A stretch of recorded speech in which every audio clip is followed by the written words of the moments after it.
আল্লাহর সঙ্গে সাক্ষাৎ করতে হলে মিথ্যা না সত্য বলেন? মিথ্যার সাথে না সত্যের সাথে?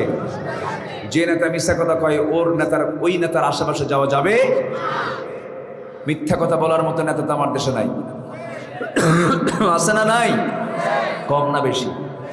বেশি। খালি মিথ্যা কথা আছে কি না? আছে। বিড়ি খায়, বিড়ি লাগায় দেয়, আছে কি না? বিড়ি তো বেহেশতি খাবার। আসতে কয় বিড়ি কি বেহেশতি খাবার? বিড়ি খাওয়া লোক আমার দেশে কম না বেশি? তাহলে খায় কেন? ভাল লাগে, ভালো লাগে। যেটা খাওয়া, যেটার মধ্যে কোনো ভিটামিন নাই, কোনো উপকার নাই, কোনো কল্যাণ নাই, কোনো স্বাস্থ্যের কোনো দিক নাই। ডাক্তারের কাছে রুগী গেছে, তার লাংসের সমস্যা। ডাক্তার বাম হাতে বিড়ি হাতে মধ্যে নিয়ে বলে, খবরদার বিড়ি খাবেন না কিন্তু। কি কথা কি বুঝতেছেন? ডাক্তার নিজেও খায়। কি যে মজা পায় আল্লাহই জানে। শয়তান কি ওয়াসওয়াসা দেয়। আল্লাহ সকল নেশা থেকে জাতিকে হেফাজত করুন। জোরে বলি আল্লাহুম্মা আমিন। কষ্ট পাচ্ছেন নাকি আপনারা? নাম্বার 2, আমানতদারিতা। আমানত ঠিক রাখতে হবে। যে কোনো কাজ, ধরুন আপনি একটা অফিসের ম্যানেজার হয়েছেন, এটা আপনার জন্য আমানত। এরপরে আপনি ব্যবসা করছেন, আপনার কাছে মাল আছে, সেই মালটা আপনি ভালো জিনিসের টাকা নিয়েছেন, মন্দ জিনিস দিলেন, আপনি আমানতের খেয়ানত করে ফেললেন। স্বামীর কাছে বউ আমানত, বউয়ের কাছে স্বামী আমানত, এরপরে ইমামের কাছে মুসল্লি আমানত, মুসল্লির কাছে ইমাম আমানত। এরকম করে প্রত্যেকটা জায়গায় আমানতদারিতার বিষয় আছে না নাই? আসতে বলবেন না, আছে না নাই? আমি কেন বললাম স্বামীর কাছে বউ আমানত? দেখবেন কিছু কিছু পুরুষ আছে, স্বামী আছে, সুন্দরী বউ, নতুন বিয়ে করেছে সুন্দরী বউ, নিজে একা দেখে তৃপ্তি পায় না, গোটা দুনিয়াবাসীকে দেখাতেও তৃপ্তি বোধ করে। আছে না এরকম? আছে না? সুন্দর বউ সাজায় নিয়ে কয়, একজন কয় দেখতে, বুঝলেন? সুন্দর সাজিয়ে গুজিয়ে বউটাকে নিয়ে R15 তোলে। R15, এই যুবকরা বুঝো না? R15 ওই যে লেটেস্ট ভার্সন, যার প্যাসেঞ্জার সিট হলো দোতলা আর ড্রাইভিং সিট হলো নিচতলা, আন্ডারগ্রাউন্ড। প্যাসেঞ্জার সিটে সুন্দরী বউকে সুন্দর করে সাজগুজ করে চড়ায় দেয়, আর ড্রাইভিং সিটে স্বামী বসে। হুন্ডা স্টার্ট দেওয়ার আগে ভাবে, এই আওয়াজ তো সবার কানে নাও যেতে পারে, যদি কোনো জাতি আমার বউটাকে দেখতে একটু মিস করে, একটু বিশাল লস। তখন করে কি, হুন্ডার যে সাইড দিয়া ধোঁয়া যায়, যে পাইপ দিয়া, ওই পাইপের নাম কি? যেটাই হোক পাইপ, তো পাইপ খুলে ফেলে। পাইপ খুললে পরে বিকট আওয়াজ হয়, হেলিকপ্টার সাইজের। বুঝেন নাই? এই হেলিকপ্টার সাইজের যখন আওয়াজ, পিছনে দোতলায় বসে আছে সুন্দরী বউ, দেখবেন না কেন, দেখতেই হবে। আওয়াজ সাথে মহিলা, দুটো এক জায়গায় করে শুরু করলো একদম, কি কয়, চৌমাসিয়া থেকে নাকি? চৌমাসিয়া না? হ্যাঁ, নৌহাটা থেকে শুরু করে একটানে মোহনপুর যা আছে জাতিকে দেখালো। পদ্মার পাড়ে গিয়ে সন্ধ্যার আগ দিয়ে লাল শাড়ি পরায়া, লাল লিপস্টিক ঠোঁটে লাগায়া দিয়া, চুলটা ছেড়ে দিয়া, চোখে কি কাজল টাজল লাগায়া দিয়া, আশকারা মাস্কারা দিয়া, 2 গালে আটা ময়দা লাগায়া, 16 Pro Max আইফোন দিয়া ছবি তুলে ফেসবুকে আপলোড দিয়ে ক্যাপশন লিখলো, আর্টিকেল লিখলো, ফেসবুকে আপলোড দিয়ে লিখলো, আসুন প্রিয় বন্ধুরা, আসুন আমার বউটাকে সবাই মিলে এখন জামাতের সাথে দেখি। জোরে কোন নাউজুবিল্লাহ। বউ কি জামাতে দেখার না পার্সোনাল দেখা? বলেন বউ কি পাবলিক না পার্সোনাল? এগুলো যারা করে তারা কি আমানত রক্ষা করলো না খিয়ানত করলো? খিয়ানত করলো। সমাজের রোগ কমালো না বাড়ায় দিল? বাড়ায় দিল। এই খেয়ানত গুলো করা যাবে না। কোন বান্দার হক নষ্ট করা যাবে না, সম্পত্তি দখল করা যাবে না। খাস পুকুরগুলো এই 16 বছর খেয়েছে একটা গ্রুপ, আবার যেদিন ক্ষমতা ছেড়ে চলে গেছে এখন খাচ্ছে আরেক শিয়াল গ্রুপ। আসতে কোন কেন? আসতে কোন কেন? কথা বললেই তো দোষ হয়ে যায়। কোন চাঁদাবাজি হতে দেবেন না আপনারা। যুবকরা তোমরা সজাগ থাকো। তোমার ভাইয়ের রক্তের মধ্যে দিয়ে দেশের বিজয় এসেছে। কোন সন্ত্রাসী চাঁদাবাজির স্থান বাংলার জমিনে হবে না। সজাগ থাকবা তোমরা।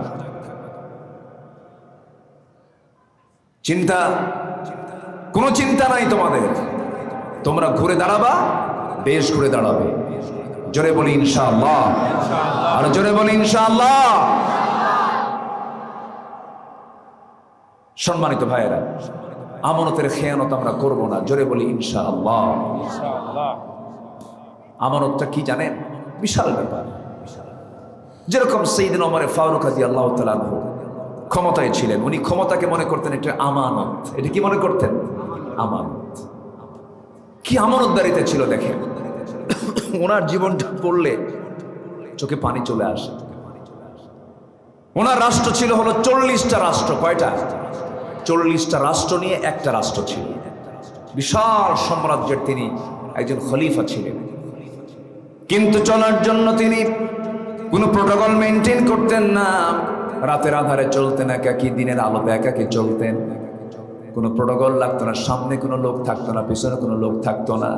আর আমার দেশের বিগত 16 বছর দেখেছি, আতি পাতি নেতা এলাকায় আসলে এবারে সামনে 50টা, পিছনে 50টা মোটর সাইকেল। ঠিক কিনা বলেন? কিন্তু আমার নবীর এই প্রিয় সাহাবী সাইয়েদনা ওমর ফারুক রাদিয়াল্লাহু তাআলা আনহু এমন একজন খলিফা ছিলেন, কোনো প্রোটোকল লাগতো না। ছোট্ট একটা রাতের কথা বলেই আমি আবার ওই চারিত্রিক গুণাবলীর দিকে সিরিয়ালি চলে যাব। আমানতদারিতে বোঝানোর জন্য একটু তার জীবনটা টেনে আনলাম। সাইয়েদনা ওমর ফারুকের নাম সবাই শুনছেন তো নাকি? কয় নাম্বার খলিফা? আসতে বলে কয় নাম্বার খলিফা? প্রথমে তিনি রাসূলকে সম্মান করতে গেছেন না মারতে গেছেন? কয় নাম্বার খলিফা? 2 নাম্বার। অনেকদিন আগে এক মাহফিলে বললাম, না হলো 20 বছর আগে। খলিফা ওমর ফারুককে চিনেন কারা কারা? সামনে থেকে ছোট্ট ক্লাস 3-4 পড়ে একটা ছোট্ট ছেলে দাঁড়ায় বলে, হুজুর আমি চিনি। কে? আমাদের বাড়ির দোতলায় ভাড়া থাকে। আমি তাকে 100-তে 100 নাম্বার দিলাম। বললাম তুমি ভালো উত্তর দিতে পারছো, বুকের সৎ সাহস আছে, সুন্দর করে জবাব দিয়ে দিল। সেই ওমর না, এই ওমর হলো জান্নাতের সংবাদ পাওয়া ওমর। যেরকম সুবহানাল্লাহ। নবীজি বলছেন, ওমর তুমি জান্নাতি, আল্লাহ আমাকে জানিয়ে দিয়েছেন। কেমন করে তিনি জান্নাতি হলেন? কি আমানতদারিতে তার মধ্যে ছিল। রাতের গভীরে তিনি ঘর থেকে বের হলেন। ঘর থেকে বের হয়ে স্ত্রীকে ডাক দিয়ে বলছেন, স্ত্রী রাতে আমার ঘুম বিছানায় হয় না কেন? যেদিন খেলাফতের দায়িত্ব পেয়েছি সেদিন থেকে মনে হয়েছে বান্দার হক আমার আদায় করতে হবে। ক্ষমতা হচ্ছে আমার একটা আমানত। আমার প্রতিবেশীর যদি কোনো সমস্যা হয় কিয়ামতের দিন আমাকে আসামির কাঠগড়ায় দাঁড় হতে হবে। অন্ধকার নিঝুম পল্লী, এশার নামাজ পড়ায়া যৎকিঞ্চিত কিছু খাবার খেয়ে তিনি ঘর থেকে বের হয়ে পড়লেন। হঠাৎ করে দেখেন বাচ্চাদের কান্নার আওয়াজ তার কানকে ভারী করে তুলল। ওই বাড়ির সামনে দাঁড়িয়ে বলছেন, এই বাড়িতে কি বাচ্চাদের মা নাই? সন্তানগুলো কান্দে, মা কি করে? ভিতর থেকে আওয়াজ আসলো, কান্না থামাতে পারছি না কারণ ঘরে কোনো খাবার দাবার নাই। আমি বিধবা মানুষ, আমার স্বামীর ইন্তেকাল হয়ে গেছে, বাচ্চাগুলো না খাওয়া, এই জন্য বাচ্চাগুলো কাঁদতেছে। ওমর ফারুক নিজেকে আসামি মনে করে কেঁদে কেঁদে চলে গেছেন। তিনি বাইতুল মালে চলে গেছেন, খাদ্যের গুডাউনে চলে গেছেন। খাদ্যের গুডাউনের ম্যানেজারকে বললেন, একটা আটার বস্তা আমার নামে এন্ট্রি করো, আমার পিঠে উঠাইয়া দাও। ম্যানেজার বলছেন, আমিরুল মুমিনিন, আমার দ্বারা সম্ভব নয়, আপনার পিঠে আমি কেমনে খাদ্যের আটা বস্তা কেমন করে তুলে দিই। খেপে গিয়ে বলছেন, ও ম্যানেজার, কিয়ামতের দিন আমার আমলনামা তোমার পিঠে যাবে না, আমার পিঠে আমার আমলনামা নিতে হবে। এক বস্তা আটা নিজের পিঠে বহন করে তিনি রওনা করলেন। রওনা করে ওই মহিলার বাড়ির সামনে গিয়ে দাঁড়ায়া কেঁদে কেঁদে বলছে, মহিলা, ও বিধবা, এই যে এক বস্তা আটা দিয়ে গেলাম, যখন ফুরে যাবে আমাকে সংবাদ দেবে, আমি ওমর নিজে আমার নিজের পিঠে বহন করে আমি তোমার বাড়িতে পৌঁছায় দিয়ে যাবো। জোরে কোন সুবহানাল্লাহ। ওমরে ফারুক রাদিয়াল্লাহু তাআলা আনহু এরপরে আবার রওনা করলেন। সামনের দিকে চলতে চলতে দেখেন ভিতর থেকে কান্নার আওয়াজ, একজন বড় মহিলার কান্নার আওয়াজ। প্রশ্ন করলেন, ভিতরে কান্দে কে? কি হয়েছে? পেটে বাচ্চা, ডেলিভারির যন্ত্রণা শুরু হয়েছে, কিন্তু নার্স নাই, সেবিকা নাই, ধাত্রী নাই, কি করা যাবে এখন? নিজেও কিছু করতে পারছেন না, কাউকে কিছু বলতেও পারছেন না। গভীর রাত, বাড়িতে আবার তিনি ব্যাক করলেন। বউটাকে বলেন, বউ আমার, বোরকা পড়ো, আমার সঙ্গে তোমাকে যেতে হবে। বউটাকে বোরকা পড়ায় দিলেন, সঙ্গে করে নিয়ে এসে ওই মহিলার বাড়ির সামনে দুটো হাত জড়িয়ে ধরে বলছে, আমার স্ত্রী, আল্লাহর কসম করে বলি, আমরা জনগণের শাসক নেই, আমরা হলাম জনগণের খাদেম। এই যে ভিতরে মহিলা কান্নাকাটি করে, নার্স নাই, ধাত্রী নাই, তুমি আমার স্ত্রী হিসেবে তোমাকে বলতে চাই, তোমাকে আজকে সেই ধাত্রীর দায়িত্ব পালন করতে হবে। আল্লাহ না করুন, অবহেলায় যদি মহিলার মৃত্যু হয়ে যায় অথবা শিশুরও যদি মৃত্যু হয়ে যায়, কিয়ামতের দিন আমি ওমর আর তোমাকে আসামির কাঠগড়ায় দাঁড়িয়ে, খুনির কাতারে দাঁড়িয়ে তারা জবাবদিহি করতে হবে। বউটাকে ধাত্রী বানায় দিলেন। আবার সামনের দিকে চলতে লাগলেন। চলতে চলতে নিঝুম রাত, আল্লাহর কালাম তেলাওয়াত করতেছেন। হঠাৎ করে গুনগুন গুনগুন করে কোন এক ঘরের ভিতর থেকে, ছোট্ট একটা ঘর, কুঠির ঘর থেকে, ভিতর থেকে তিনি গুনগুন গুনগুন করে কি যেন আওয়াজ শুনতে পাচ্ছিলেন। কাছাকাছি চলে গেলেন দরজার। ওই মহিলা গুনগুন করে চিকন সুরে গান গাচ্ছিল, বিরহের গান, স্বামীকে পাওয়ার জন্য অথবা পুরুষকে পাওয়ার জন্য। ওমরে ফারুক খেপে গিয়ে বলছেন, ইসলামী জনপদে এমন বিরহের গান কোন মহিলা গাচ্ছ? কার এত বড় দুঃসাহস? আওয়াজ থেমে গেল। তিনি দরজায় নক করলেন, দরজা খুলে না। ওই ঘরের পিছন দিকে চলে আসলেন। ঘরটা ছিল খেজুর পাতার বানানো বেড়ার ঘর।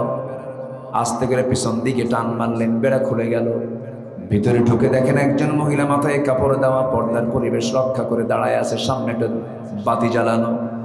ওমরে ফারুক বলছেন, মহিলা, তুমি কি জানো না এটা হলো ইসলামী জনপদ? তুমি কেন গুনগুন করে গান গাচ্ছ? এবার মহিলা বলছে, আপনি পুরুষ মানুষ, আমি আপনাকে চিনি না।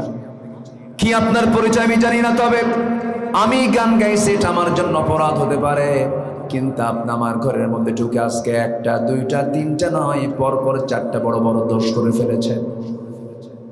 ওমরে ফারুক নিজে কিচ্ছু বললেন না, পরিচয়টা গোপন করলেন। এবার বলছেন, কি কি দোষ বলো? এবার মহিলা বলছে, এক নাম্বার দোষ হলো আপনি আমাকে সালাম দিয়েছেন নাকি না? ঘরে ঢোকার জন্য অনুমতি নিয়েছেন নাকি না? আপনি একজন পরপুরুষ, আমি একজন পরনারী, পর্দার খেলাফ হয়ে গেছে। আমার বেড়াটা আপনি ভাঙলেন, আমার ঘরটা আপনি ভাঙলেন, আমার সম্পদ নষ্ট হয়ে গেছে। এই চারটি ভুল আপনি করে ফেলেছেন, আমি আপনাকে ছাড় দেব না। ওমরে ফারুক বলছে, তুমি কি করবে বলো? আগামীকাল সকাল হওয়ার সঙ্গে সঙ্গেই আমি তোমার বিরুদ্ধে ওমরের পার্লামেন্টে গিয়ে আমি তোমার বিরুদ্ধে মানহানির মামলা দায়ের করব। কার সামনে কয়? আস্তে কয়, কার সামনে বলতেছে? চিন্তা করে। ফারুক বললেন, মহিলা, তুমি যে মামলা দিবা, তুমি কি জানো আমার লোকটা কেমন? এবার মহিলা বলতেছে, আমার জানা মতে এই জমিনে একমাত্র ন্যায়বান শাসক যদি কেউ থাকে সেটাই হচ্ছে ওমরে ফারুক রাদিয়াল্লাহু তাআলা আনহু। ওমরে ফারুক বলছেন, আমার জানা মতে ওমরে ফারুক তেমন জুতের মানুষ না। নিজের কথা কি নিজে ভালো বলা যায় নাকি? মহিলা খেপে গিয়ে বলতেছে, আপনার দোষ আরেকটা যোগ হলো, এটার বিরুদ্ধে মামলা হবে। ওমরে ফারুক রাদিয়াল্লাহু তাআলা আনহু এবার বললেন, মহিলা শোনো, ঠিক আছে মামলা দিবা, সব কিছু দাও, কিন্তু আমার একটা প্রশ্ন হলো, তুমি এই গভীর রাত্রিতে আল্লাহর জিকির না করে, নামাজ কালাম না পড়ে তুমি কেন গুনগুন গুনগুন করে বিরহের গান গাচ্ছে। কারণটা কি? মহিলা এবার বলতেছে, আমার 4 মাস আগে আমার স্বামীর সঙ্গে আমার বিয়ে হয়। নতুন স্বামীকে কাছে পেয়েছিলাম 3 থেকে 4 দিন মাত্র, কিন্তু ৫ম দিনে এই জনপদের খলিফা ওমর ফারুকের লোকজন আমার স্বামীকে নিয়ে চলে গেল, সীমান্ত প্রহরায় নিয়োগ দিয়ে দিল। আজকে 4 মাস গত হতে চলে, আমার স্বামীর কোনো খবর নাই। রাত 12টার দিকে ঘুম হঠাৎ করে ভেঙে গেছে। স্বামীর প্রতি আমার প্রেম নিবেদন জেগেছে। স্বামীকে কাছে পাওয়ার জন্য আমার ভিতরে চরম, আমার ভিতরে খেলছিল, আমার মন খেলছিল। আমার বৈধ স্বামীকে পাওয়ার জন্য আমি রাতের বেলা গুনগুন গুনগুন করে বিরহের গান গাচ্ছিলাম। ওমর ফারুক এবার মাথা নিচু করে ভাবতেছে, ওমর রে, তোর আরেকটা দোষযোগ হলো। আল্লাহু আকবার বলবেন না? জোরে করে আল্লাহু আকবার। আলোচনা শুনবেন? আগ্রহ আছে? জোরে বলি ইনশাআল্লাহ। আরেক রাতে একা একা বের হয়েছেন সাইয়েদনা ওমর ফারুক রাদিয়াল্লাহু আনহু। মা বেটির গল্প শুনতেছেন। মার কে? বেটি। মা বেটি গল্প করে। মা বলে, মা অভাবের সংসার, কালকে বাজার করব কি দিয়া? এই একটা উটনির দুধ আমাদের বিক্রি করে আমাদের সংসার চালাতে হবে। দুধ তো কম, তো দুধের মধ্যে কিছু পানি মিশা। মেয়ে বলে, মা পানি মিশানো যাবে না, রাষ্ট্র খুব কড়া, রাষ্ট্র যদি জানে একদম অবস্থা খারাপ হয়ে যাবে। এখন মা বলতেছে, মা রাষ্ট্রের কথা চিন্তা করো, এই গভীর রাত্রিতে কে আসবে এই জায়গায়? ওমর কি এখানে আছে নাকি? কেউ দেখবে না। এবার মেয়েটা বলছে, মা কেউ না দেখলেও দেখার পিছনে একজন আছেন, তিনি আমার কে? সাইয়েদনা ওমর ফারুক মা বেটির কথাগুলো শুনলেন, কিচ্ছু বললেন না, লজ্জাও দিলেন না, ভিতরে ডাকলেন না, সোজা চলে গেলেন বাড়িতে। বাড়িতে গিয়ে বউকে বলছে, বউ আমার শোনো, তোমার বড় ছেলের জন্য বৌমা ঠিক করেছি। সুবহানাল্লাহ বলবেন না? কি কি ঠিক করছে? বৌমা ঠিক করছে। তোমার বড় ছেলের জন্য বৌমা ঠিক হয়ে গেছে, ছেলে বউ ঠিক করে ফেলেছে। কে? খুব ভালো আবেদা সালেহা, গোপনে আল্লাহকে ভয় করে, প্রকাশ্য আল্লাহকে ভয় করে। কে? কোন বংশের মানুষ? কোন বংশের মানুষ না তেমন, কিন্তু আল্লাহকে দারুণ ভয় করে। যেরকম সুবহানাল্লাহ। ছেলেকে বিয়ে দিতে নিয়ে কত স্বপ্ন দেখি, মেয়েকে বিয়ে দিতে নিয়ে দেখি ছেলে কি করে, ছেলের কি মঙ্গল গ্রহে অফিস আছে নাকি? আর ওমর ফারুক খুঁজতেছে একটা দুধ বিক্রেতার মেয়েকে ছেলের বউ বানাচ্ছেন। আল্লাহু আকবার বলেন। কথা কি বোঝা যায়? কথা বোঝা যায়? আমরা কি খুঁজি আর তারা কি খুঁজে বেরিয়েছে। চলে গেলেন। পরের দিন প্রস্তাব দিয়ে ফেললেন, আমার ছেলের বিয়ে হবে এই বাড়িতে। কার সাথে? দুধ বিক্রেতার মেয়ের সাথে। আল্লাহু আকবার বলেন। বিয়ে হয়ে গেছে, বিয়ে পড়ায় দিয়েছেন ওমর ফারুক রাদিয়াল্লাহু তাআলা। এবং ইতিহাসে এসেছে ওই দুধ বিক্রেতার মেয়ের পেটে এসেছে দ্বিতীয় ওমর, ওমর বিন আব্দুল আজিজ রাহমাতুল্লাহ আলাইহি। পেট ভালো হলে জাত ভালো হয়। আস্তে কয়, আস্তে কন কেন? এই জন্য তাকওয়াটা আগে দেখবেন, আগে পরহেজগারিতা দেখবেন। আজকের মাহফিলে কি মায়ের মা বোনরা আসছে? আসছে? আমি কি শেষ করে দেব নাকি? আলোচনা চালাবো? আমরা কয়টা গুণ শিখে যাব আজকে বলেন তো? চলতেছে কয় নাম্বার? কি সুন্দর করে মনে রেখেছেন, বলি আলহামদুলিল্লাহ। আমার মা নিজের সৌন্দর্য কাউকে দেখাবেন না, আপনার হাঁটাটাও দেখাবেন না, আপনার চাহনিটাও দেখাবেন না, আপনার কথার সৌন্দর্য কাউকে দেখাবেন না। সব বরাদ্দ করবেন শুধু স্বামীর জন্য। আপনার জন্য 8টা জান্নাত অপেক্ষা করছে। জোরে বলি সুবহানাল্লাহ। মেয়েদের দাম কত? মেয়েদের হিসাব কম তো। পুরুষরা বহু হিসাব দিয়ে জান্নাতে যেতে হবে, মেয়েদের হিসাব তেমন নাই। কিন্তু দুঃখজনক, জাহান্নামী হবে পুরুষ বেশি না মহিলা বেশি? মহিলা বেশি। শুধু মেয়েদের শুধু সামনে একটা প্রশংসা যদি করেন, আপনি দেখতে খুবই সুন্দর, তাই ব্যাস শেষ।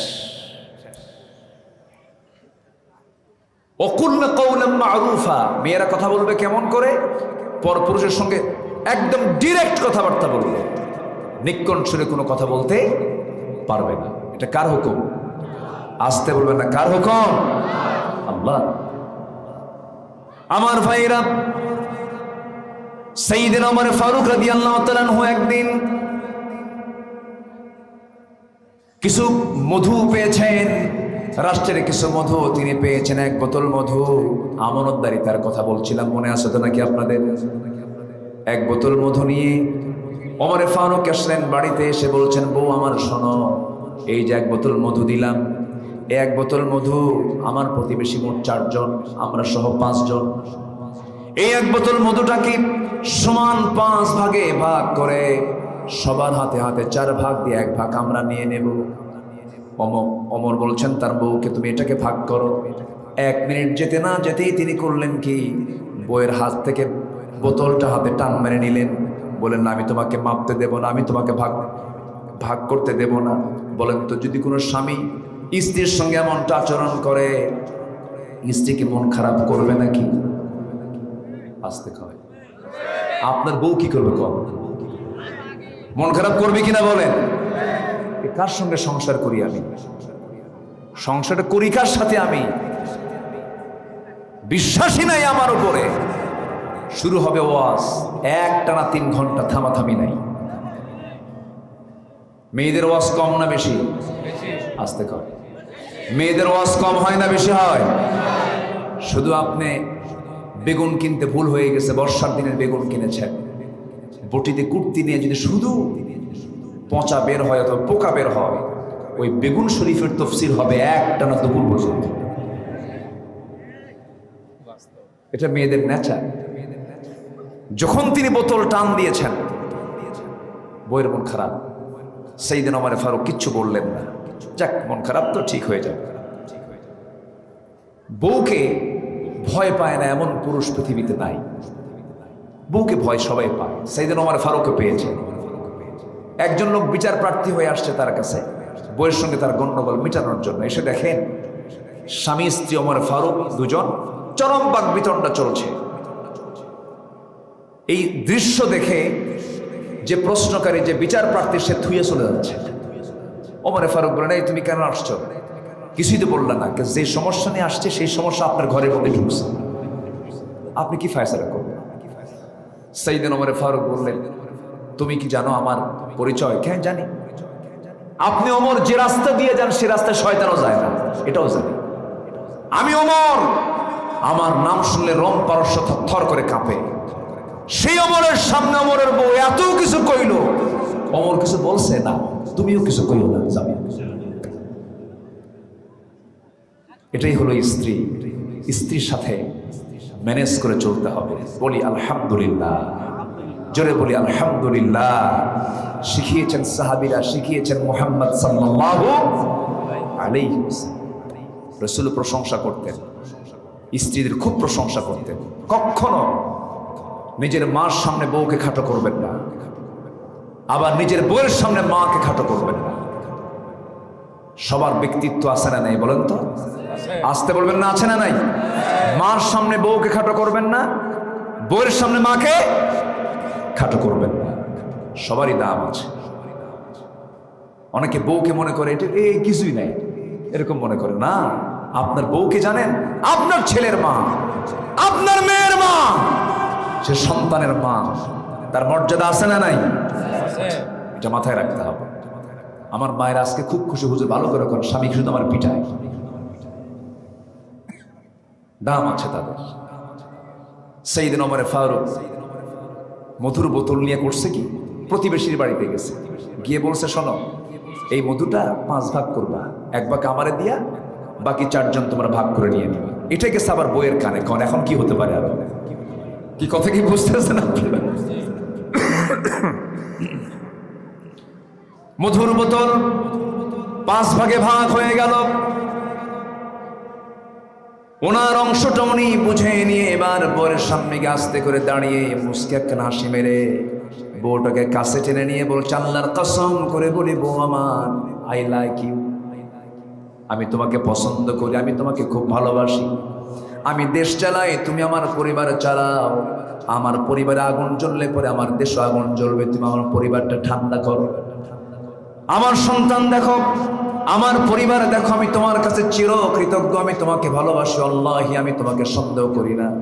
কিন্তু মধুর বোতলটা আমি তোমার হাত থেকে নিয়েছি, পরক্ষণে আমার একটা চিন্তা হয়েছে। কি চিন্তা বলো? এবার ওমরে ফারুক বলছেন, শোনো, এই যে মধুর বোতলে মধু আছে, এই মধু হলো তরল জিনিস। তুমি যখন ভাগ করতে যাবে, সমান ভাগে ভাগ করলে তবে তোমার হাতের সঙ্গে যে 1 ফোঁটা 2 ফোঁটা মধু উঠে আসবে, এটা ভাগ করবা কেমন?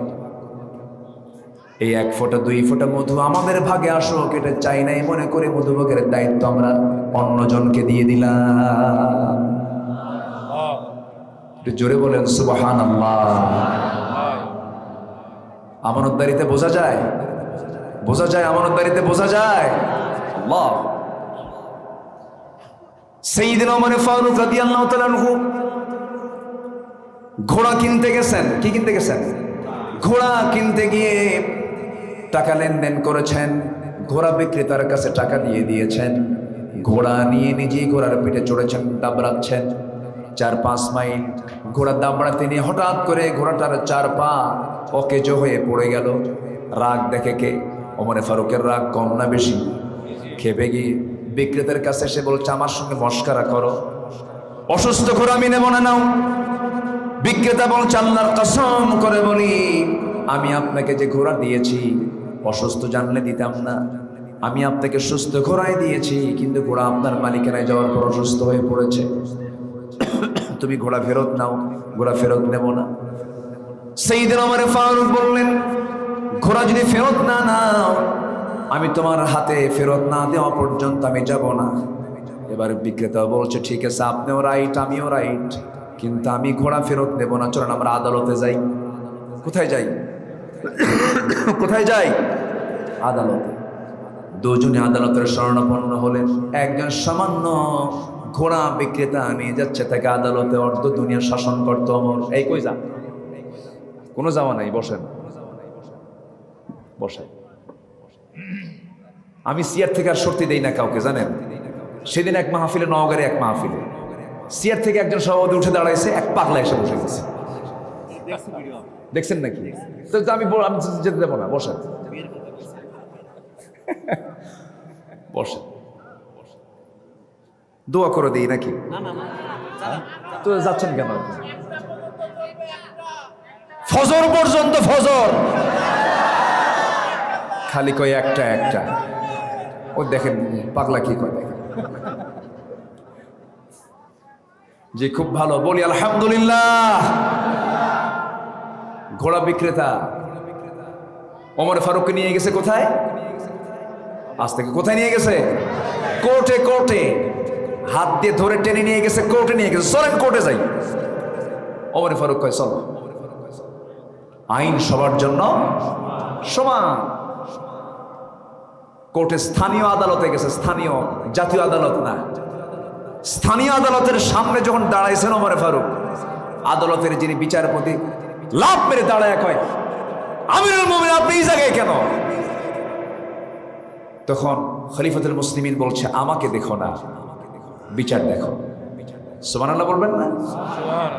আমাকে দেখে বিচার করবা না, আইন দেখে বিচার করো। সমস্যা কি? ঘোড়া কিনছি, ওকে যে ঘোড়া দিছে। ঘোড়া বিক্রেতা কেন? আমি সুস্থ ঘোড়া দিয়েছি, তার কাছে অকেজো হয়ে গেছে। শুনলেন দুপক্ষের কথা। দুপক্ষের কথা শুনে কাজী শুরাই আল হারিস আল কিন্দি রাহমাতুল্লাহ আলাইহি, যিনি খলিফা ওমরের সামনে এবার বসে বসে বলছেন, আমি বিচারপতির চেয়ার থেকে আমি যতটুকু স্টাডি করেছি, কোরআনকে সামনে রেখে, হাদিসকে সামনে রেখে আমি দেখতেছি আজকে আপনি ওমর আপনার পক্ষে রায় যাবে না, এই ঘোড়ার পক্ষে রায় চলে যাবে। সুবহানাল্লাহ। কেমন করে একটু বুঝায় দেন। এবার তিনি বলছেন, হায়াত মওতের মালিককে, সুস্থ সুস্থের মালিককে। আপনি ঘোড়া সুস্থ নিয়েছেন, ঘোড়ার টাকা পয়সা দিয়ে দিয়েছেন, ঘোড়া সুস্থ নেওয়ার পরে আপনার মালিকানা আসার পর আপনার হাতে ঘোড়া অসুস্থ হয়ে পড়েছে, তাকে আপনি দোষ দিতে পারবেন না। কিচ্ছু বললেন না। মাথা নিচু করে তৃপ্ত মনে হাস্যোজ্জ্বল চেহারা নিয়ে বাড়ির দিকে ফিরে আসলেন। পরের দিন তিনি মন্ত্রী পরিষদ বৈঠকে, মজলিসে শুরার বৈঠকে বসে সবাইকে ডাক দিয়ে বললেন, বিচারপতির একটা সংকট ছিল, সেই সংকট দূর হয়ে গেছে কেন? একজন বিচারপতির সন্ধান পেয়েছে, আঞ্চলিক বিচারপতি, সে আমার বিরুদ্ধে রায় দেওয়ার সাহস পেয়েছে। সে যদি আমার বিরুদ্ধে রায় দেওয়ার সাহস পায়, সে একজন সত্যি বিচারপতি, তাকে আঞ্চলিক বিচারপতি না বানায় তাকে জাতীয় বিচারপতি বানায় দাও। আল্লাহু আকবার বলেন। বিরুদ্ধে বিচার দিলে তার পজিশন আরো বাড়ে। আল্লাহু আকবার। এগুলো হচ্ছে আমানত। এগুলো কি বলেন তো? আমানত। ছেলে ঘোড়া কিনছে, ওমর ফারুকের ছেলে কি কিনছে? ঘোড়া। কি করবে? বড় করে, মোটা তাজা করে বেশি দামে বিক্রি করবে। কিন্তু ঘোড়াটা নিয়ে এসে, ঘোড়া তার ঘাস খাওয়াই হলো রাষ্ট্রের জায়গার ঘাস। কিসের জায়গার ঘাস? রাষ্ট্রীয় জায়গার ঘাস খাওয়ায়, মোটা তাজা হচ্ছে, বড় হচ্ছে। ওমর ফারুক কিচ্ছু বলতেছেন না, ঘোড়া আগে বড় হোক। কি কথা বলছেন? ঘোড়া আগে, ঘোড়া বড় হয়ে গেছে। ঘোড়া বিক্রি করার দিন চলে আসছে। সেই দিন তিনি আর অফিসে যান নাই, ঘোড়া বিক্রি কর। ঘোড়া বিক্রি করে বিকালবেলা হাতে টাকা নিয়ে ঘরের মধ্যে ঢুকতেছেন। ছেলে সামনে দাঁড় করায় বলছে, বাজান ঘোড়া কত দিয়ে কিনছিলা? কত টাকা? আজকে বিক্রি করছো কত টাকা? লাভ হয়েছে কত টাকা? এত টাকা লাভ হয়েছে। লাভের টাকা রাষ্ট্রীয় কোষাগারে জমা দাও, কারণ ঘাসের মালিক রাষ্ট্র। সুবহানাল্লাহ বলবেন না? এটা আমানত। এটা কি বলেন? আমানত। সাইয়েদনা ওমর ফারুক রাদিয়াল্লাহু তাআলা আনহু এবার মহিলাকে বললেন, মহিলা তুমি কি সত্যি সত্যি মামলা দেবে নাকি? মনে আছে আপনাদের? মামলা দেবে নাকি? হ্যাঁ মামলা দেব। ঠিক আছে মামলা তুমি দিবা, কিন্তু তুমি যে গুনগুন করে গান গাইছো যে স্বামীটার জন্য, সেই স্বামীর ব্যাপারে আমি যদি সুপারিশ করি। দেখছেন বিচারপতি কাকে বলে? শাসক তো পেঁয়াজ বোঝে। তুমি যে মহিলার জন্য, যে পুরুষটার জন্য, যে স্বামীর জন্য ছটফট করতেছ, মাঝরাতে ঘুম হয় না, স্বামীকে কাছে পাওয়ার তোমার তীব্র আকাঙ্ক্ষা, সেই স্বামীকে যদি আগামীকালকে সকাল সূর্যোদয় হওয়ার আগে যদি তোমার সামনে তোমার স্বামীকে হাজির করে দিতে পারি, তুমি কি আমার বিরুদ্ধে মামলা দেওয়ার চিন্তা করবা নাকি? মহিলা আবার মুচকি হাসি মেরে বলে, সকাল কেন, সন্ধ্যার মধ্যে হাজির করলে কোনো মামলা হবে না। যেরকম সুবহানাল্লাহ। থামায় দিলেন, নিজের পরিচয়টা পর্যন্ত দিলেন না। আস্তে করে সোজা বাড়িতে চলে গেলেন। বাড়িতে চলে গিয়ে স্ত্রীকে ডাক দিয়ে বলছে, স্ত্রী আমার। একজন স্ত্রী তার স্বামীকে ছাড়া কদিন পর্যন্ত ধৈর্য ধারণ করতে পারে? 4 মাস। বড় জোর 3 মাস, ভুল বললাম, বড় জোর 3 মাস। ওয়াল মুতাল্লাকাত ইয়াতারাব্বাসনা বিআনফুসিহিন্না 3 কুরু। 3 মাস পর্যন্ত, সেখানে 4 মাস হয়ে গেছে। ওমর ফারুক রাদিয়াল্লাহু তাআলা করলেন কি? চিফ ইন কমান্ডারকে ডাক দিলেন, সেনাবাহিনী প্রধানকে ডাক দিয়ে বলেন, শোনো, যে সমস্ত সৈনিকের বউ আছে প্রত্যেক 3 মাস পর পর তাদের সাধারণ ছুটি ঘোষণা করো, বইয়ের হক আদায় করা দরকার। যেরকম সুবহানাল্লাহ। এবং জানিয়ে দিলেন, অমুক বেড়াকে অমুক নামে একজন ব্যক্তি আছে, সীমান্ত প্রহরী, তার বউটা তার জন্য ছটফট করছে, তার ছুটিটা আগে মঞ্জুর করো। আল্লাহু আকবার বলেন। আমানতদারিতে কাকে বলে? এরকম করে তারা জনগণের সমস্যাগুলো খুঁজে বের করেছেন, সমাধান করেছেন। আমানতদারিতা। তাহলে আমরা আজকে গুণ শিখে যাব কয়টা? কয়টা বলেন? 15টা। নাম্বার 3 হলো সবর, ধৈর্যশীলতা। ধৈর্য আছে যার, ইমানটা আছে তার, ধৈর্য আছে তার, ব্যবসা হবে তার, ধৈর্য আছে তার, সংসার হবে তার, ধৈর্য আছে যার, সব কিছু হবে তার। ধৈর্য নাই যার, তার কিছুই নাই। ধৈর্যশীল হওয়ার দরকার আছে না নাই বলেন? আচ্ছা, ধৈর্যশীল হতে হবে। নাম্বার 4 হলো তাওয়াক্কুল, আল্লাহর প্রতি ভরসা থাকতে হবে। আল্লাহর প্রতি যার 16 আনা ভরসা থাকে তার কোনো টেনশন নাই। আমরা ভরসা করবো আল্লাহর উপরে। কত আনা বলেন? আসতে কয় কত? 14 আনা নাকি কইছে? বলেন কত আনা? 16 আনা। পুরোটাই, পুরোটাই আল্লাহর প্রতি তাওয়াক্কুল করতে হবে। ওয়া মান ইয়াতাওয়াক্কাল আলাল্লাহ, আল্লাহ বলেন ফাহুয়া হাসবুহু, আমার প্রতি যার ভরসা 16 আনা থাকবে আমি তার জন্য যথেষ্ট। জোরে বলে সুবহানাল্লাহ। আমরা একটুতেই কায়েত হয়ে পড়ি। অনেক মহিলা আছে, বাচ্চা এক নাগারে 5-6টা মেয়ে হয়েছে, মন খারাপ, শেষে কয় আল্লাহ তোমার চোখ আসলেই কানা, ওই বাড়িতে খালি পুরুষ হয় আর আমার বাড়িতে শুধু মহিলা। এরকম আছে না বলেন তো? এরকম মন খারাপ করা ঠিক না। আমার এক পরিচিত ভক্ত, উনি এক হাই স্কুলের হেড টিচার ছিলেন, হেডমাস্টার ছিলেন। ওনার 7টা মেয়ে। কয়টা মেয়ে? 7টা মেয়ে। তো 7টা মেয়ে হওয়ার পর আল্লাহর ফয়সালা, তার স্ত্রীর গর্ভে আরেকটা আবার মেয়ে আসছে। হুজুর আমার স্ত্রী গর্ভে যখন 8 নম্বরে বাচ্চা আসলো, আমার গোটাল 14 গোষ্ঠী সব আমার বাড়িতে চলে আসছে। সবার চোখ গরুর মতো রাগ। তোমাদের লজ্জা নাই, শরম নাই? 7টা মেয়ে হওয়ার পর আবার বাচ্চা কাচ্চা, যা হয়েছে হয়েছে। এই বাচ্চার হওয়ার পরে আর কোনো বাচ্চার চিন্তা করা যাবে না। আল্লাহ তাআলার মেহেরবানি, আল্লাহ তাআলার ফয়সালা, হুজুর এবার 8ম বাচ্চাও হয়েছে মেয়ে। মোট কয়টা হলো? আজ মোট কয়টা হলো? 8টা। জান্নাত কয়টা? 8টা। তো খুব মজার কথা, বাচ্চা হওয়ার পর আবার সব আত্মীয় স্বজন চলে আসছে। সবাই বলে শোনো, যা হয়েছে হয়েছে, এই বাচ্চার নাম রেখে দাও ইতি, সমাপ্তি, আর না চাই না। হেডমাস্টার তো শিক্ষিত মানুষ, বলেন হুজুর আমার মেয়েগুলোর দিকে তাকালে আমার কলিজা ভরে যায়। তো 7টা মেয়ের দেখে যে কলিজা ভরে, এটা হওয়ার পর আরো কলিজা বেশি ভরে। হেডমাস্টার বলতেছে আমি সব আত্মীয় স্বজনদের কথাগুলো শুই না, আমি পরে বললাম আমার শেষ এই বাচ্চার নাম, 8 নম্বর বাচ্চার নাম থুয়ে দিলাম আশা, মানে আরো আশা। কি আলহামদুলিল্লাহ বলবেন না? তাহলে ভালো বান্ধব পৃথিবীতে আছে না নাই? তাওয়াক্কুল করব কার উপরে? আল্লাহ। সন্তান ছেলে হোক মেয়ে হোক বলে ফেলবো আলহামদুলিল্লাহ। ছেলে কোনো বিষয় না, মেয়ে কোনো বিষয় না, মানুষ হলো কিনা এটা বড় বিষয়। নাম্বার 5 হলো ইখলাস থাকতে হবে, একনিষ্ঠতা থাকতে হবে। যা কিছু করব আমি কার জন্য করব বলেন? আল্লাহর জন্য করব। ওয়ামা উমিরু ইল্লা লিয়াবুদুল্লাহা মুখলিসিনা লাহুদ্দিন। নাম্বার 6 হলো আদালত, ন্যায় বিচার করতে হবে। সবার ক্ষেত্রে ন্যায় বিচার করতে হবে। ইআদিলু ওয়া আকরাবু লিত্তাকওয়া কুনু কাওয়ামিনা লিল্লাহি শুহাদাআ বিল কিসত। নাম্বার 7 হলো তওবা করতে হবে। কার কাছে তওবা করব আমরা? আল্লাহর কাছে তওবা করব। কারণ গুনাহ করার যোগ্যতা আমাদের আছে না নাই? এই জন্য তওবা করা আমাদের দরকার আছে না নাই? তওবা করতে হবে আমাদের। নাম্বার 8 হলো দয়াশীল হতে হবে, সহানুভূতিশীল হতে হবে। যে বান্দার মধ্যে দয়া যত বেশি হবে, আল্লাহ তার প্রতি তত দয়াদ্র হবেন। আমরা দয়ালু হব, জোরে বলি ইনশাআল্লাহ। নাম্বার 9 হলো নম্র হব, তাওয়াদু। নম্রতা যার মধ্যে থাকবে সে ব্যক্তি জাহান্নাম যাবে না, জোরে বলি আল্লাহু আকবার।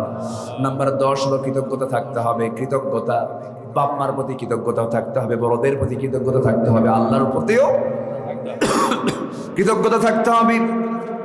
নাম্বার 11 হলো সাহসিকতা থাকতে হবে। ইমানদার ভীরু হয় না, সাহসী হয়। আসতে কয়, ইমানদার ভীরু হয় না, সাহসী হয়। মুনাফিক ভীরু হয় না, সাহসী হয়। মুনাফিক কি হয়? ভীরু হয়, দৌড় মারে। নাম্বার 12 হলো নেক কাজের আদেশ দেওয়া, মন্দ কাজের নিষেধ করা। নাম্বার 13 হলো সিকাহ, বিশ্বাসী হওয়া, বিশ্বাসযোগ্যতা হাসিল করা। নাম্বার 14 হলো যে কোনো কাজে নিষ্ঠাবান হওয়া, নিষ্ঠার সঙ্গে কাজ করা, ইখলাস ফিল আমাল। নাম্বার 15 হলো সহনশীল হওয়া, হিলমুন, সহনশীল হওয়া, যে কোনো কাজে ধীরস্থিরতার সাথে সকল কিছুকে ফেস করা। এই 15টা গুণ আছে যার আল্লাহর সঙ্গে সাক্ষাৎ হবে তার। আল্লাহ কবুল করুন, আল্লাহ কবুল করুন। ফজর পড়বেন কারা কারা একটু হাত তুলে দেখেন তো দেখি। জোরে বলি ইয়া আল্লাহ, ইয়া আল্লাহ। আমাদেরকে ফজর, জোহর, আসর, মাগরিব, ইশা 5 ওয়াক্ত সালাত আদায় করার তৌফিক তুমি আল্লাহ দিয়া দাও। জোরে বলি আমিন, আরো জোরে আমিন, আরো জোরে আমিন। হাত নামান। কষ্ট পেলেন নাকি আপনারা? এখানে কত গ্রামের লোক আসছেন? অনেক গ্রামের লোক আসছেন। আপনার গ্রাম আপনি সাজাবেন, বেনামাজির তালিকা করে নামাজের দাওয়াত দিবেন, আর বেনামাজি মাতব্বর যারা আছে মাতব্বরি পোস্ট তাদের থেকে অব্যাহতি দিয়ে দিবেন। আসতে কাবেন না, জোরে কান ঠিক কিনা? যুবকরা তোমরা সিদ্ধান্ত নিবা, মসজিদ কমিটির কোন মেম্বার বেনামাজি হতে পারবে না, সুদখোর হতে পারবে না। ঘাড় ধাক্কা দিয়া ওই পথ থেকে তাকে বের করে দিবা। গ্রামকে সুন্দর করতে হবে সবার। ফজর নামাজ হবে, গ্রামের সকল মুসল্লি দিয়ে মসজিদ ভরা হবে। জোরে বলি ইনশাআল্লাহ। এই গ্রামের নাম কি? দাঁড়িয়াপুর। দাঁড়িয়ে যাবে নামাজের উপরে। জোরে বলি ইনশাআল্লাহ। যুব সমাজ যারা আছে আমি এদেরকে বলে যাব, দাঁড়িয়াপুর গ্রাম হবে বেনামাজি মুক্ত গ্রাম। কি কয়? ঠিক আছে কিনা? ঠিক আছে কিনা? আল্লাহ কবুল করুন, জোরে বলি আমিন। যে যেখানে আছেন আমি লক্ষ্য করছি অনেক রাত হয়েছে, অনেক দূর দূরান্ত থেকে। বেশি বড় মাহফিল হলে এটা লক্ষণীয়। 20 মাইল, 30 মাইল, 25 মাইল দূর থেকেও অনেকে আজকের মাহফিল এসেছেন। সবার যাওয়া যেন নিরাপদ হয়, সার্বিক দিক খেয়াল করে আমি আমার কথা আর লম্বা না করে যতটুকু হয়েছে আমরা বলে ফেলি আলহামদুলিল্লাহ।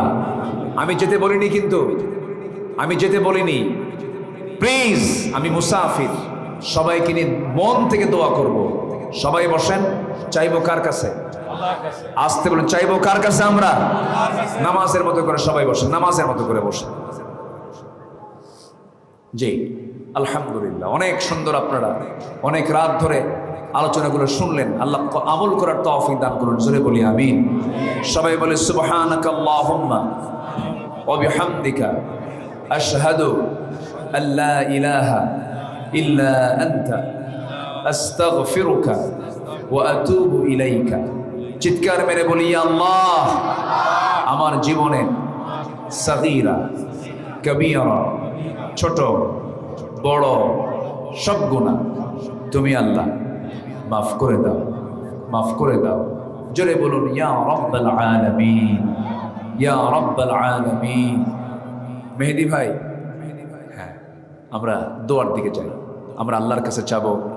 এই যুবকরা একটা বছর আগে কত যোগাযোগ করেছে এই মাহফিলের জন্য, অনেক মেহনত করেছে। আল্লাহ তুমি তাদের সকল পরিশ্রমকে তুমি আল্লাহ কবুল করে নাও।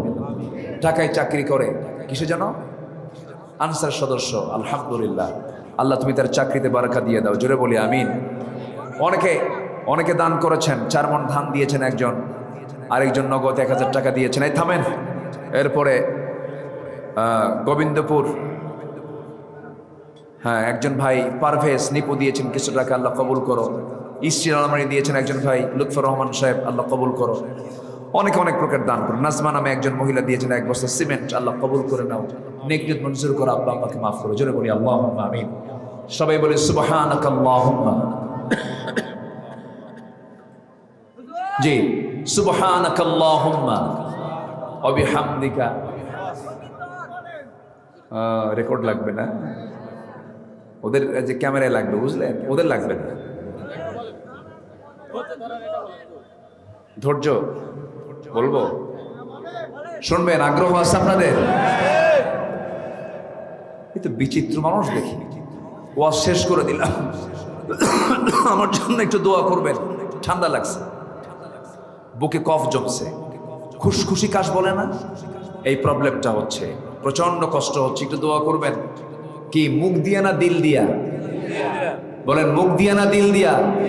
বলেন ইয়া আল্লাহ হুজুরের কণ্ঠ ঠিক করে দাও, জোরে বলে আমি। জি, আমি মন খুলে কথা বলি, চেষ্টা করি সবার সাথেই একটু মন খুলি কথা বলার জন্য। আল্লাহ যেন আমাদের এই সম্পর্ক যেন হাসর পর্যন্ত গড়ান, জোরে বলি আমিন। জি, দেখা যাক, দেখি কি করা যায়।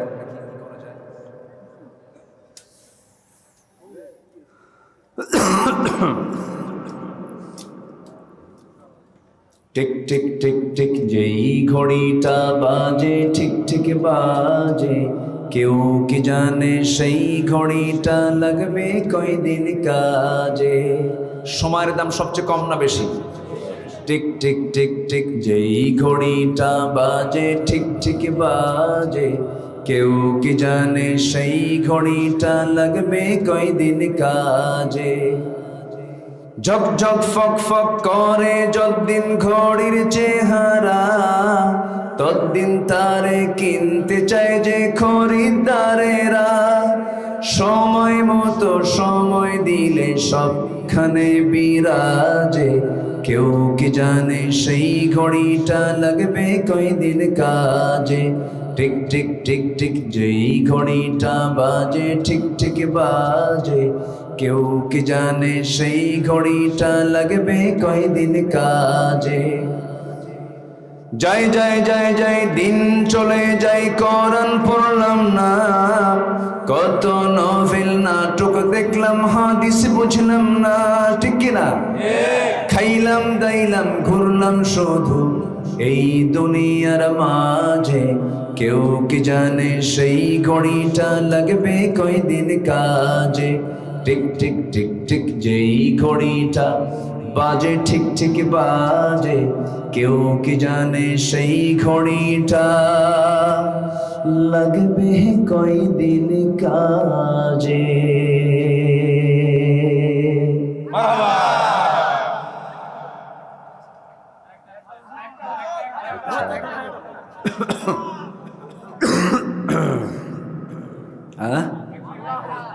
আল্লাহু আল্লাহু কি যে মধুর নাম, ধরার তামাম মনি মুক্তায় পন্না হীরা সোনা দানায় হয় না তাহার দাম। আল্লাহু আল্লাহু কি যে মধুর নাম। আকাশ বাতাস ডাকলেও নাম সোহাগ ভরে, নিত্য জোয়ার প্রেম সাগরে ডাকলেও নাম মনেরই কাবায় নাচে রক্ত ঘাম।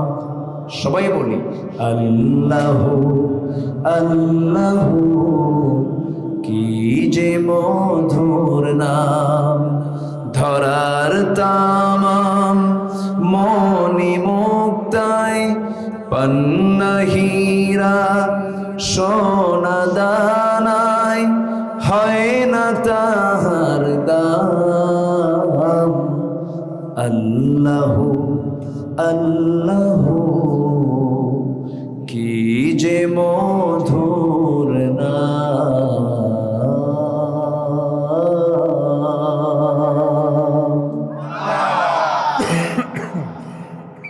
আরো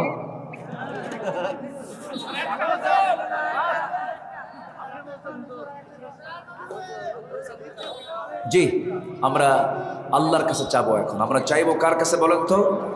সবার ফজর হবে তো ইনশাআল্লাহ? আল্লাহুম্মা আমিন।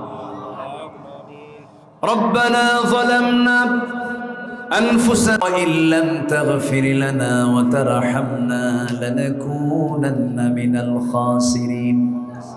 গভীর রাত, নিঝুম রাত, ঝিমানো রাত্রিতে চাঁদের মতো হাজার হাজার মুসলমান নরনারী পার্শ্ববর্তী জেলা থেকে, পার্শ্ববর্তী থানা থেকে, অনেক দূর দূরান্ত থেকে মাহফিল শুনে শেষান্তে এসে তোমার শাহী দরবারে কাঙ্গালে ফিকারের মতো দুটো হাত পেতেছে। আল্লাহ, গুনার দিকে নজর দিও না, দিও না। বান্দা মনে করে তামাম জিন্দেগীর গুনাহগুলোকে তুমি আল্লাহ মাফ করে দাও। জনম দুঃখিনী মা, জনম দুঃখী বাপজান যারা দুনিয়া থেকে বিদায় নিয়েছেন, জিন্দেগীর গুনাহগুলো মাফ করে দাও, কবরগুলোকে জান্নাতের টুকরা বানায় দাও। রব্বিরহামহুমা কামা রব্বায়ানি সগীরা, রব্বিরহামহুমা কামা রব্বায়ানি সগীরা। আল্লাহ, তোমার বান্দাগুলো কেউ বাপ হারা, মা হারা, কবরবাসী যারা হয়েছেন কবরের সমস্ত আযাব মাফ করে দাও। আব্বা আম্মার কবরগুলোকে জান্নাতের টুকরা বানায়া দাও। বিশেষ করে মাহফিলটার আয়োজন করলেন যারা, শোনার জন্য কষ্ট করে যারা আসলেন, বিনিময়ে কিয়ামতের কঠিন ময়দান যেদিন কেউ কাউকে চিনবে না, সেই কঠিন ময়দানে মাহফিল সবার জন্য নাজাতের মাধ্যম তুমি আল্লাহ বানায়া দিও। আল্লাহ তাআলা বাংলার জমিনকে কোরআনের জন্য কবুল করে নাও। আল্লামা সাঈদীর সারা জীবনের স্বপ্ন ছিল কোরআন দিয়ে এই দেশটা চলবে, এমন দৃশ্য দেখার তৌফিক তুমি আল্লাহ আমাদের সবাইকে দিয়ে দাও। দুনিয়া থেকে কোন দিন বিদায় নেব জানি না, দুনিয়া থেকে কোন দিন বিদায় নেব কেউ তো আমরা বলতে পারি না রে, তবে যেদিন মরে যাব রে ঠান মেরে ঘর থেকে বের করে দেবে। জীবনের শেষ গোসল হয়ে যাবে, মরা মুখ সব দিকে দিকে চলে যাবে, কবরে শোয়া দেবে, বাঁশ চাপা দেবে, মাটি চাপা দেবে, সন্তানগুলো সব কাঁদবে রে। 24 ঘন্টা যাবে না, মাথার চুলগুলো খসে খসে পড়বে। 3 দিন যাবে না, চামড়াগুলো গলে গলে সব পোকার পেটের খাবার হয়ে যাবে। মাত্র 3টা দিন 4টা দিন পর কবর খনন করে দেখা যাবে নারী ভুঁড়ি সব বের হয়ে গেছে, কি মুখ কি মাকার চেহারা হয়ে গেছে। মাত্র 3টা মাস পর দেখা যাবে কবর খনন করে কয়েকটা হাড় সারা কিচ্ছু নেই, সব মাটি খেয়ে শেষ করে ফেলছে রে আল্লাহ। এই তো দুনিয়ার জীবন রে আল্লাহ। সে অন্তিম মুহূর্ত যখন চলে আসবে জবানে জারি করে দিও লা ইলাহা ইল্লাল্লাহ মুহাম্মাদুর রাসূলুল্লাহ। আসসালামু আলাইকুম ওয়া রাহমাতুল্লাহি ওয়া বারাকাতুহু।